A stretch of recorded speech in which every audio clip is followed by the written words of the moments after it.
I think we should do away with the existing laws that actually curtail media, especially licensing requirements. Most of the country, we are the remnants, I would say, that still practice licensing. So the Printing, Presses and Publication Act has to go. That is the crux of all media censorship. Unless the perimeters is well defined, it's very difficult, because many journalists, they want to aspire to be good journalists, In other words, they want actually to uncover, to expose more, but the operating environment does not allow them to, you see. So you have a conflict. This conflict, unless resolved, then there will be accusations that the authorities are too authoritarian, and on the other part, people will say these journalists are not brave enough to expose.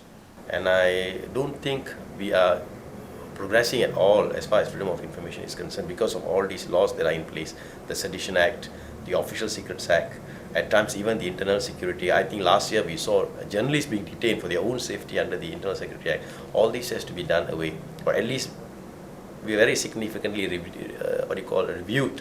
So you can draw the line more clearly, What are the areas they can go? They are allowed to explore more. What are the areas they can't?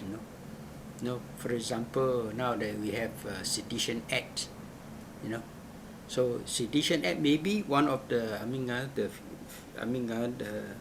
small areas, that journalists should be careful about, But you must be very clearly defined, What is sedition, Not like current situations, Whatever they don't like you is seditious, Whereas there are other similar group of people who are on the government side, whatever thing they utter, they are not seditious.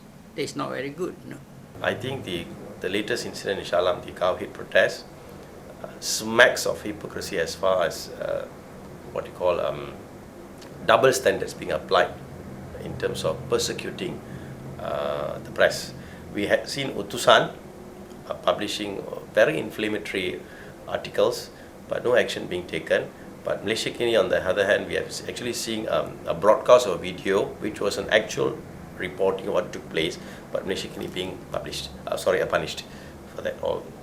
I have to say that I agree with the government on this issue because it plays a very because religion is very sensitive, very sensitive, and again because of this, it can provoke hatred towards the Malaysian, the Muslims or among other religions. You see, so it is. I feel that it is right for the government to actually ask Malaysia Kini to remove it again for stability, and again when we talk about One Malaysia, I think this could provoke some negative impact on the public. First of all, it's against the Bill of Rights under the Malaysian Corridor Act, right, which guarantees freedom of speech on the internet. So I feel that it's completely contradictory to what was promised, and I think the government has to come to terms with the fact that online media is an alternative form of media. If people can't get what they want through the print and broadcast media, then they are definitely going to go to the online media. And how much can the government actually filter or control the internet? My personal view is the police are also not very happy, to be made tools of the ruling party, to go after people. It is more of a filtering of political expression, and the government is afraid of